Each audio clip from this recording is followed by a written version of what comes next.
यहां जोर जबरदस्ती की दुनिया है। यहां अगर हमला ना किया तो दूसरे लोग हमला कर देंगे। यहां अगर किसी ने आंख दमकाई और उसको जवाब ना दिया तो सभी लोग आंख दमकाने लगेंगे। फिर तो जीना मुश्किल हो जाएगा। तुम बहाने खोज लेते हो, तुम तरकीबें खोज लेते हो, फिर तुम कहते हो इतना सा तो है, इसमें क्या बिगड़ जाएगा। कौन महानरक हुआ जा रहा है, कौन सा महापाप हुआ जा रहा है, छोटा है। क्षमा मांग लेंगे, प्रार्थना कर लेंगे, गंगा स्नान कराएंगे, पूजा कर लेंगे, दान कर देंगे, कुछ कर लेंगे, लेकिन अभी तो कर लो। घाव को छोटा, आग को तनिक, छोटी सी चिंगारी महलों को जला देती और कसाय को अल्पमान। क्रोध है, लोभ है, माया मोह है, कसाय है। कसाय शब्द महावीर का बड़ा महमूल है, जिससे तुम कसे हो, जिससे तुम बंधे हो, जो तुम्हारा बंधन है। जैसे हिंदू शास्त्र में पशु शब्द है, जो पशु का अर्थ है वही जैन शास्त्रों में कसाय का अर्थ है। पशु का अर्थ होता है जो पास में बंधा है। पशु यानी पास में बंधा, बंधन में पड़ा। पशु का अर्थ सिर्फ जानवर नहीं, पशु का अर्थ है जो बंधा है, चारों तरफ जिसके जंजीरें। जो बंधा है वो पशु, जो मुक्त हुआ वही मनुष्य है। तो सभी मनुष्य दिखाई पड़ने वाले लोग मनुष्य नहीं। काश मनुष्यता इतनी सस्ती होती कि दिखाई पड़ने से मिल जाती। नहीं, जिनके बंधन गिर गए, जिन्होंने अपनी पशुता काट दी, पास काट डाले, जो मुक्त हुए वही मनुष्य, जो मनन को उपलब्ध हुए वही मनुष्य, जो मनु बने वही मनुष्य। जैनों का शब्द कसाय वही अर्थ रखता है, जो बांध ले, कस दे, जो बांधती चली जाए और तुम सिकुड़ते जाओ और छोटे होते जाओ और बंधन बोझिल होते चले जाएं। कसाय को अल्पमान, विश्वस्त होकर मत बैठ जाना। अल्पता तो धोखा है। ये तो तरकीब है कसाय की तुम्हारे भीतर प्रवेश की। ये तो बीमारी का उपाय है तुम्हारे भीतर घर बनाने का। ये तो बीज का ढंग है पृथ्वी के गर्भ में प्रवेश करने का। तुम थोड़ा सोचो कि बीज बहुत बड़ा होता, असंभव था वृक्षों का होना। उतना बड़ा बीज पृथ्वी में प्रवेश कैसे करता है? बीज बड़ा छोटा है, ये वृक्षों की तरकीब है। बड़ा छोटा बीज बनाते हैं, बड़े से बड़ा वृक्ष भी बड़ा छोटा सा बीज बनाता है। कोई भी रंध्र, कोई भी जरा सा छेद पाके घुस जाएगा पृथ्वी में, पृथ्वी को पता भी ना चलेगा। लेकिन अगर जितने बड़े वृक्ष इतने ही बड़े उनके बीज होते तो वृक्ष खो जाते। कहां से पृथ्वी में प्रवेश होता? इतनी बड़ी रंध्रें, इतने बड़े छिद्र कहां खोजते? बीज वृक्ष कितना ही बड़ा हो छोटे ही बनाता है। छोटे में तरकीब है। वृक्ष अपने को पुनः पुनः जन्माना चाहता है, कई तरकीबें करता है वृक्ष। फूल उगाता है सुंदर, तितलियों को लुभाने के लिए, क्योंकि तितलियों में पैरों में लग के बीज के छोटे छोटे कण, पराग नर पौधे तक पहुंच जाएंगे, नारी पौधे तक पहुंच जाएंगे, मिलन हो जाएगा नर और मादा का। तो फूल जो है विज्ञापन है वृक्ष का, बुलावा है तितली को कि आओ। तितली से प्रयोजन नहीं है तितली के पैरों में पराग लग जाए तो नर मादा को खोज ले, मादा नर को खोज ले, तो बीज निर्माण हो, तो संतति आगे बढ़े। सेमर के फूल देखे, बीज के पास रुई को पैदा करते, क्योंकि सेमर बड़ा वृक्ष है। अगर बीज नीचे ही गिरे तो वृक्ष की छाया के कारण बड़े ना हो पाएंगे। वृक्ष बड़ी होशियारी कर रहा है, वो साथ में रुई पैदा कर रहा है, तुम्हारे तकियों के लिए नहीं, अपने बीज को हवा की यात्रा पर भेजने को, ताकि बीज दूर चला जाए, नीचे ना गिरे, ठीक वृक्ष के नीचे गिर जाएगा तो मर जाएगा। इतने बड़े वृक्ष की छाया में कैसे पनपेगा, कैसे बड़ा होगा? धूप न मिलेगी, पानी न मिलेगा, क्योंकि बड़ा वृक्ष सब पी जाएगा, पूरी भूमि को निचोड़ लेगा। ये छोटे छोटे बीज तो मर जाएंगे। इन बेटे बेटियों के लिए वो थोड़ी सी रुई पैदा करता है, रुई के बहाने हवा पे तिर जाते, हवा के झोंके में दूर निकल जाते, कहीं दूर जाके जमीन खोज लेंगे, फिर वहां वो भी बड़े होके खड़े हो जाएंगे। काम, क्रोध, लोभ, मोह भी बीज की तरह तुम्हारे मन की भूमि में आते। इसलिए महावीर का सूत्र बड़ा बहुमूल्य है। वो ये कहते हैं, छोटे मान के मत सोच लेना कि क्या क्या बिगड़ता है। जरा सा बच्चे पे क्रोध कर लिया, क्या हर्ज? अपना ही बच्चा है, उसके ही सुधार के लिए क्रोध कर रहे हैं। और फिर क्रोध जरा सा है, एक चांटा भी मार दिया तो क्या, अपना ही तो है। ऐसे छोटे छोटे बहाने खोज के क्रोध प्रवेश करता है, माया प्रवेश करती, मोह प्रवेश करता, लोभ प्रवेश करता है। आदमी कहता कोई ज्यादा तो मैं मांग नहीं रहा, थोड़ा सा ही मांग रहा हूं। इस संसार में तो इतनी इतनी वासनाओं भरे लोग हैं, मैं तो कुछ मांगता नहीं। परमात्मा एक छोटा सा मकान मांगता हूं, छोटी सी घर गृहस्थी हो, सुख शांति हो। छोटा मिल जाएगा तब तुम बड़ा मांगना शुरू करोगे, क्योंकि छोटा मिलते ही इतना छोटा हो जाएगा कि तुम्हारी वासना उसमें समा ना सकेगी। फिर तुम कहोगे और, फिर तुम कहोगे और। बीज की तरह जो प्रवेश हुआ था वो जल्दी ही वृक्ष की तरह पनपने लगेगा, और बीज की तरह जिसे मिटाना अति सुगम था, फिर वृक्ष को काटना मुश्किल हो जाएगा, क्योंकि इस वृक्ष की शाखाएं तुम्हारी आत्मा में फैल जाएंगी। फिर इस वृक्ष को उखाड़ने में तुम्हें लगेगा तुम्हारे प्राण उखड़े, तुम जरा जीर्ण होने लगोगे। कभी ख्याल किया, जो आदमी जिंदगी भर क्रोध करता रहा वो कितना सोचता है क्रोध छोड़ दें? कौन नहीं सोचता, क्योंकि क्रोध जलाता है, व्यर्थ की आग में गिराता है, जहर से भरता है, जीवन से सारा सुख चैन खो जाता है। कौन नहीं चाहता, लेकिन क्रोधी क्रोध छोड़ नहीं पाता। लाख सोचता है छोड़ दे, छोड़ नहीं पाता, क्योंकि अब उसे समझ में ही नहीं आता कि जड़ें उखाड़े कहां से। अब तो उसे ऐसा भी डरने लगने लगता है कि मैंने सदा ही क्रोध ही तो किया है, क्रोध ही तो मेरा होना है। अगर क्रोध ही गया तो मैं कहां बचूंगा, मैं क्या बचूंगा? उसको अपनी प्रतिमा ही खोती मालूम पड़ती है।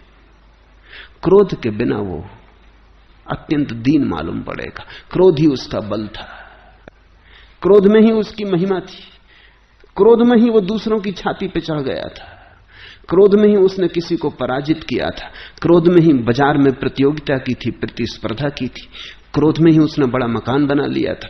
क्रोध के ही तरंगों पे चढ़ के उसने जीवन को जाना है। आज अचानक क्रोध छोड़ देने की बात उठती है, उसी के मन में उठती है, कोई ना कहे तो भी उठती है, क्योंकि क्रोध दुख देता है। लेकिन क्रोध उसकी प्रतिमा में इतना प्रविष्ट हो गया है, रग रेसे में जड़ें फैल गई हैं, छोटे छोटे स्नायुओं में तंतु जाल हो गया है। कभी किसी बड़े वृक्ष को पृथ्वी से उखाड़ के देखा, कितने दूर दूर तक जड़ें फैल जाती, दूसरे वृक्षों की जड़ों को भी अपने में अटका लेती, तुम्हारे मकान की भूमि में चली जाती, मकान की नींव में प्रवेश कर जाती, मकान की ईंटों को जकड़ लेती। बैंकॉक के पास बुद्ध की एक प्रतिमा है, बड़ी मूल्यवान प्रतिमा है। एक वृक्ष उस प्रतिमा में समा के बैठ गया है, प्रतिमा खंड खंड हो गई है।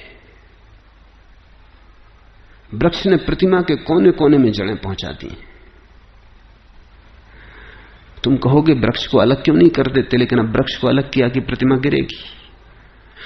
वृक्ष तोड़ रहा है प्रतिमा को, लेकिन वृक्ष ही जोड़े भी हुए हैं, उसकी ही जड़ों में प्रतिमा अटकी है, खंड खंड हो गई है, टुकड़े टुकड़े हो गए। नाक अलग है लेकिन जड़ों में अकड़ी, हाथ टूट गया है लेकिन जड़ों में फंसा है। जब भी मैं इस प्रतिमा को चित्रों में देखा हूं, तभी मुझे आदमी की याद आई। अब भक्त चाहते हैं कि इससे छुटकारा हो जाए, तो मिटाए डाल रही, इतनी बहुमूल्य प्रतिमा को नष्ट कर डाला इस वृक्ष ने। लेकिन इस वृक्ष को पानी देते, दुश्मन को पानी देते, क्योंकि जिस दिन इस वृक्ष को हटाया उसी दिन प्रतिमा खंड खंड होकर गिर जाएगी। तोड़ा भी इसी ने है, जोड़े भी यही है। यही अड़चन है। क्रोध ही तुम्हें तोड़ रहा है, क्रोध ही तुम्हें जोड़े भी है। लोभ ही तुम्हें तोड़ रहा है, लेकिन लोभ ही तुम्हें संभाले भी है। लोभ ही तुम्हें नरक की तरफ ले जा रहा है, लेकिन लोभ ही तुम्हारी नाव भी है। अब तुम मुश्किल में पड़ोगे। नाव छोड़ो तो डूबे, नाव में बैठे तो नाव सरक रही नरक की तरफ। छोड़ना भी तुम चाहते हो, एक पैर उठा भी लेते हो, लेकिन छोड़ा तो डूबे। इसलिए महावीर कहते हैं सचेत हो जाना, सावधान हो जाना। ऋण को थोड़ा, घाव को छोटा, आग को तनिक और कसाय को अल्प मानकर विश्वस्त मत हो जाना। ये छोटे जो आज हैं कल बड़े हो जाएंगे, क्योंकि ये थोड़े ही बढ़ के बहुत हो जाते। मां के गर्भ में जब पिता का बीज पड़ता है तो क्या होता है? इतना छोटा होता है कि खाली आंख से देखा भी नहीं जा सकता। इतना छोटा होता है कि दूरबीन चाहिए, खुर्दबीन चाहिए। एक संभोग में कोई 1 करोड़ जीवाणु पिता के वीर से मां में प्रवेश करते। 1 करोड़। वीर की एक बूंद में लाखों होते। इतने छोटे। फिर वही गर्भाधान में बड़ा होने लगता है। वही बीज 1 से 2 होता है, 2 से 4 होता है, 4 से 8 होता है। इस तरह बढ़ता है, अपने को ही तोड़ता है। 1 होता है, बड़ा होता है, पोषण मिलता है, 2 हो जाता है, टूट के 2 टुकड़े हो जाते हैं, 4 हो जाते हैं, 8 हो जाते हैं, फैलता जाता है। फिर तुम्हारा पूरा शरीर उसी से निर्मित हुआ है। कोई 7 अरब जीवाणु तुम्हारे शरीर में, 1 से शुरू हुए 7 अरब तक पहुंच गए और बहुत जल्दी पहुंच जाते हैं। दिन दूने रात चौगने होते चले जाते हैं। जो आंख से नहीं दिखाई पड़ता था वही आज तुम्हारा मित्र होगा, तुम्हारा भाई होगा, तुम्हारा बेटा होगा, तुम्हारी पत्नी, तुम्हारी प्रेयसी। जो अदृश्य था, जिसको देखने के लिए खुर्दबीन चाहिए थी, इतना छोटा इतना बड़ा हो जाता। फैलाव प्रकृति का नियम। यहां किसी भी चीज को जगह दी वो फैलेगी। फैलना स्वभाव है। इसलिए तो हिंदू विश्व को ब्रह्म कहते। ब्रह्म यानी जो फैलता चला जाता है, जो जानता ही नहीं कैसे रुके, जो फैलता ही चला जाता है। अनंत जिसका विस्तार है, जिसके फैलाव की कोई सीमा नहीं। यहां छोटी सी चीज पकड़ो, जल्दी ही बड़ी होने लगती है।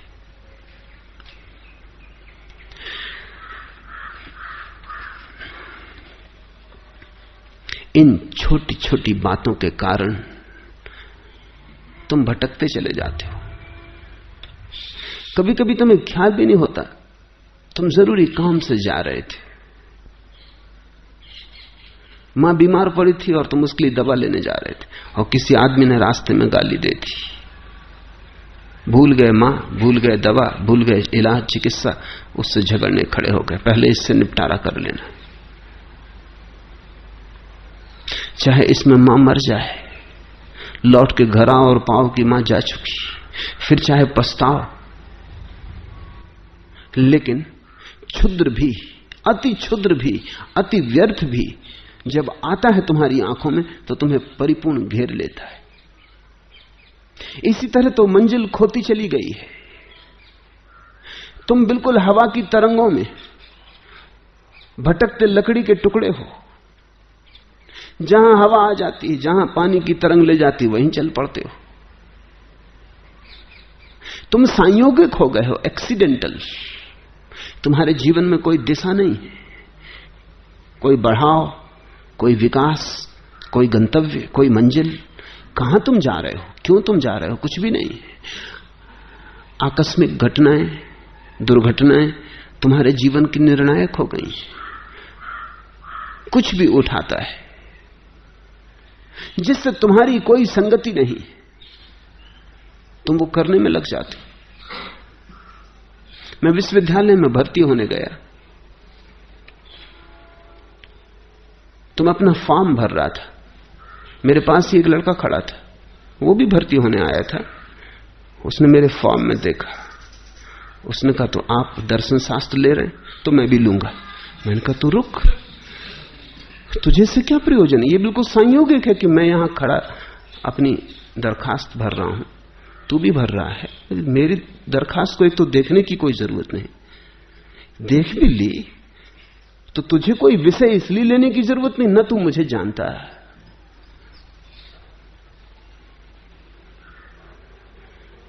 उसने कहा ये भी आप ठीक कहते हैं, मैंने ये सोचा ही नहीं। तुमने कभी जिंदगी में देखा इस तरह रोज हो रहा है? दुकान पे तुम गए थे, कुछ खरीदने गए थे, कुछ खरीद लाए,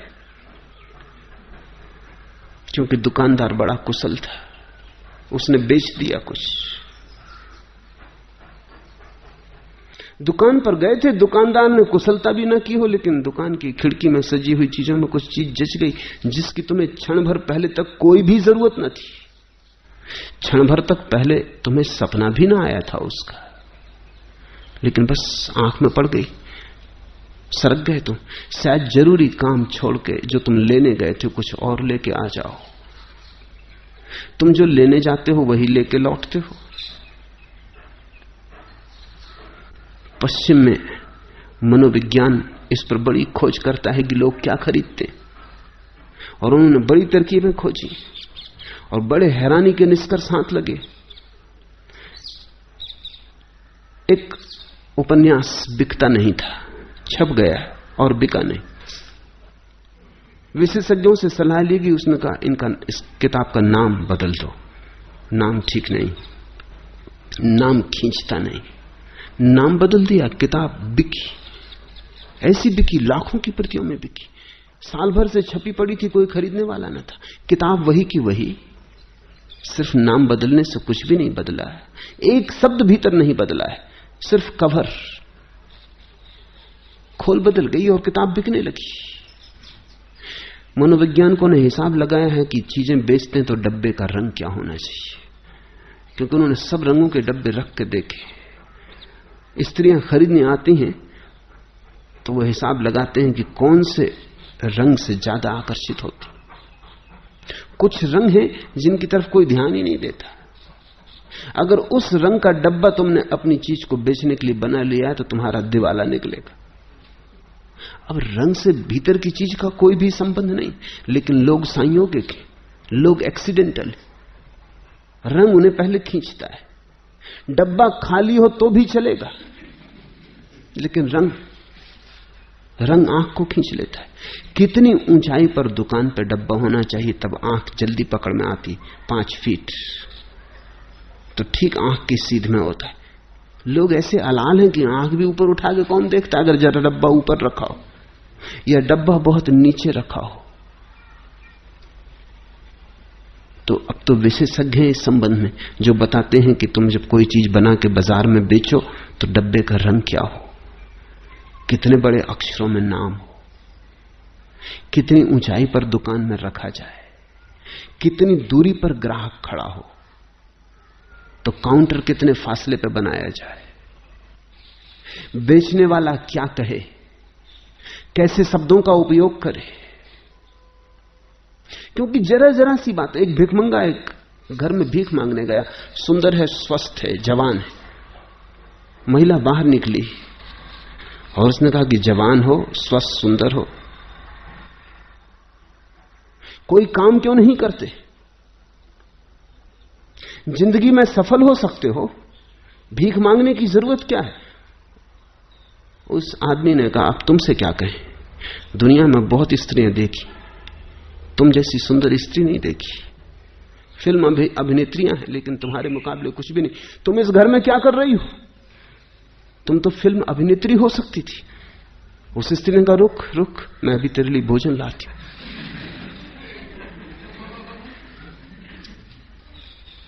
भिखमंगे को भी समझना पड़ता है क्या कहे, किन शब्दों का उपयोग करे, क्योंकि लोग अंधे, लोगों को पता नहीं वो क्या कर रहे हैं, क्यों कर रहे हैं। तुमसे लोग करवा रहे हैं, तुमने सैकड़ों चीजें खरीद ली हैं जो बेचने वालों को बेचनी थी, तुम्हें खरीदनी नहीं थी। पुराने अर्थशास्त्र का नियम था कि जहां जहां मांग होती है वहां वहां पूर्ति होती है। नए अर्थशास्त्र का नियम है जहां जहां पूर्ति होती है वहां वहां मांग पैदा हो जाती। तुम चीज तो बनाओ, इसकी तुम फिक्र ही मत करो कि इसकी कोई मांग है या नहीं, मांग पैदा कर ली जाएगी। लोग पागल हैं। बनट शाह ने जब पहली दफा अपनी किताबें लिखी तो बिकी नहीं, क्योंकि नाम बिकता है। कोई नाम तो था नहीं, कोई जानता तो था नहीं बनट शाह को। तो क्या किया उसने? वो खुद ही चक्कर लगा के किताबों की दुकानों पर जाता था पूछने, जहाज बनट शाह की किताब है?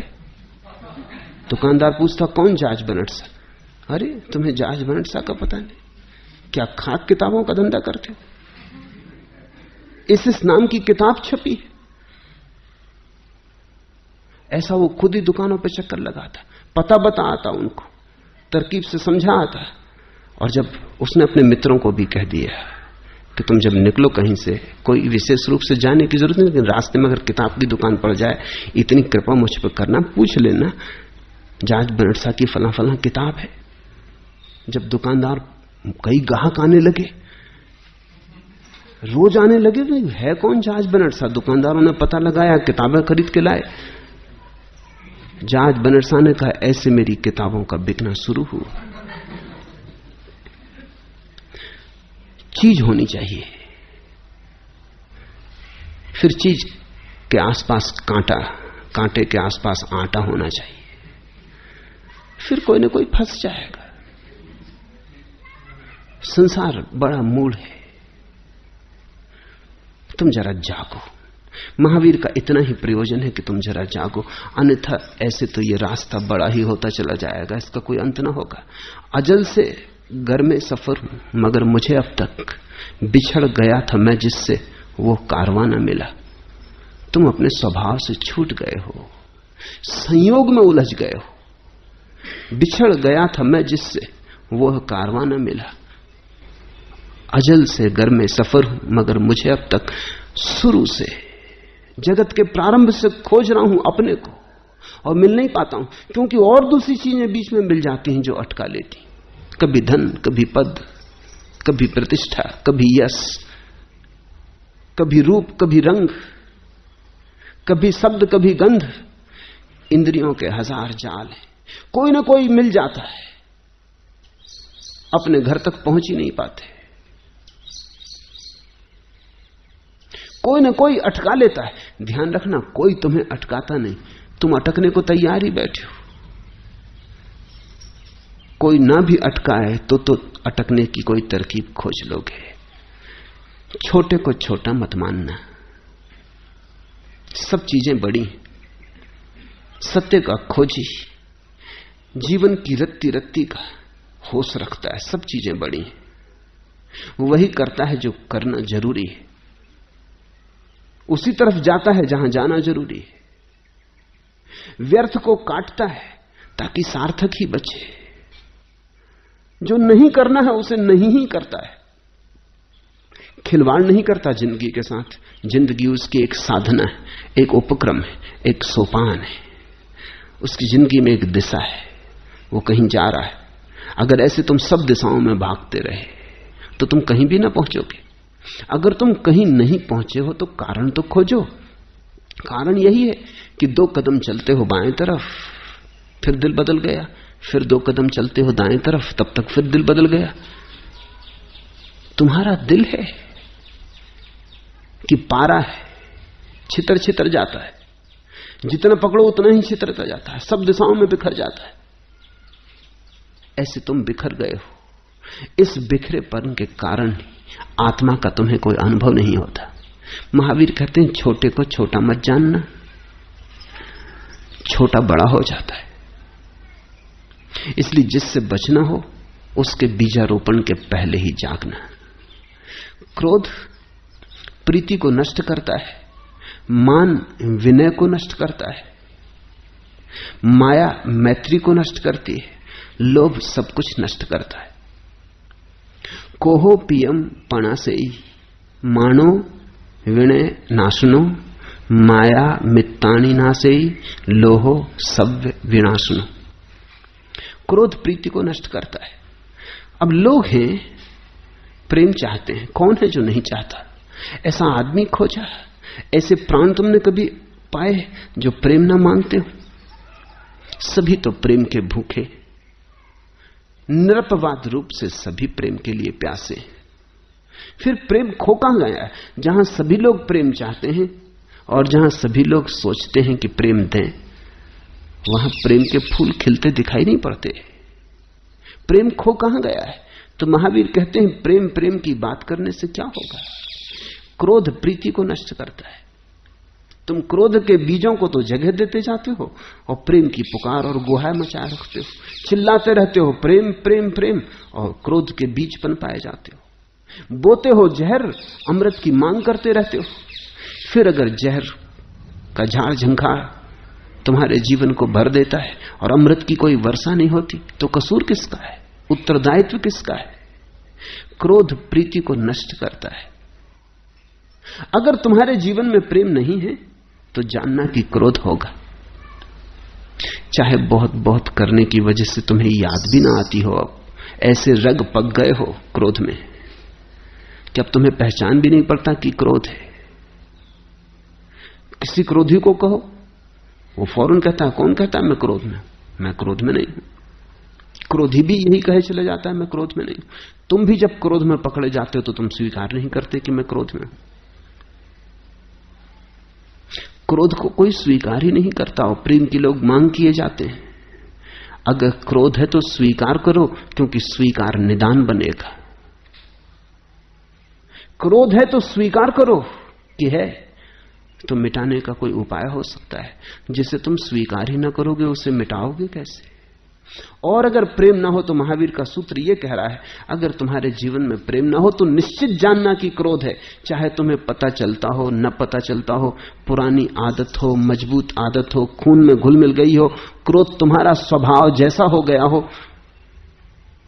कि अब तुम्हें याद भी ना आता हो कि अक्रोध क्या है, तो भेद करना मुश्किल हो गया हो। लेकिन अगर जीवन में प्रेम ना हो तो क्रोध है। क्रोध प्रीति को नष्ट करता है, मान विनय को नष्ट करता है। अहंकार तुम्हारी विनम्रता को नष्ट कर देता है, और विनम्रता नष्ट होती है, बड़ा बहुमूल्य कुछ तुम्हारे भीतर समाप्त हो जाता है। सीखने की क्षमता खो जाती। विनम्र सीखने में सक्षम होता है, विनम्र खुला होता है, विनम्र तत्पर होता है। कुछ भी नया आए उसके द्वार बंद नहीं होते। और विनम्र जीवन के सत्य को पहचानता है कि मैं एक खंड मात्र हूं इस विराट का। अहंकारी एक बड़ी भ्रांति में जीता है। अहंकारी की भ्रांति यह है कि जैसे मैं केंद्र हूं सारे विश्व का, जैसे सब मेरे लिए और मैं किसी के लिए नहीं, जैसे सब मेरे साधन है और मैं साध्य हूं। अहंकार को अगर हम ठीक से समझें तो उसका अर्थ होता है सारा जगत साधन है और मैं साध्य हूं।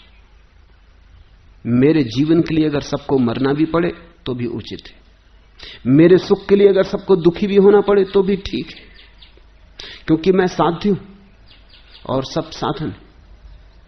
सबके कंधों पर मेरे पैर रखने पड़े मुझे, और सबके सिरों से मुझे सीढ़ियां बना के चढ़ना पड़े, राजमहलों तक चढ़ूंगा, क्योंकि और सब सीढ़ियां होने को ही बने। अहंकारी अपने को अस्तित्व का केंद्र मान रहा है। विनम्र का क्या अर्थ है? विनम्र कहता है मैं कैसे केंद्र हो सकता हूं? मैं नहीं था तब भी अस्तित्व था, मैं नहीं हो जाऊंगा तब भी अस्तित्व होगा। मेरे होने न होने से क्या फर्क पड़ता है? एक तरंग हूं माना, मैं भी एक लहर हूं इस विराट की, पर बस एक लहर हूं। विराट सत्य है, मेरा होना तो एक सपना है, रात देखा सुबह खो जाएगा। ये मेरा होना कोई ठोस पत्थर की तरह नहीं, पानी की लकीर है। तो विनम्र सीख पाता है जीवन के सत्यों को, और अंततः परमात्मा को भी सीख पाता है, क्योंकि उसने पहली शर्त पूरी कर दी, उसने झूठ को अंगीकार न किया, उसने सत्य से ही शुरुआत की। सत्य से शुरुआत हो तो सत्य पर अंत होता है, असत्य से ही शुरुआत हो जाए तो फिर सत्य कहां मिलेगा, फिर तो असत्य बढ़ता चला जाएगा। अहंकारी धीरे धीरे मद में चूर होता जाता है, आंखें देखने की क्षमता खो देती।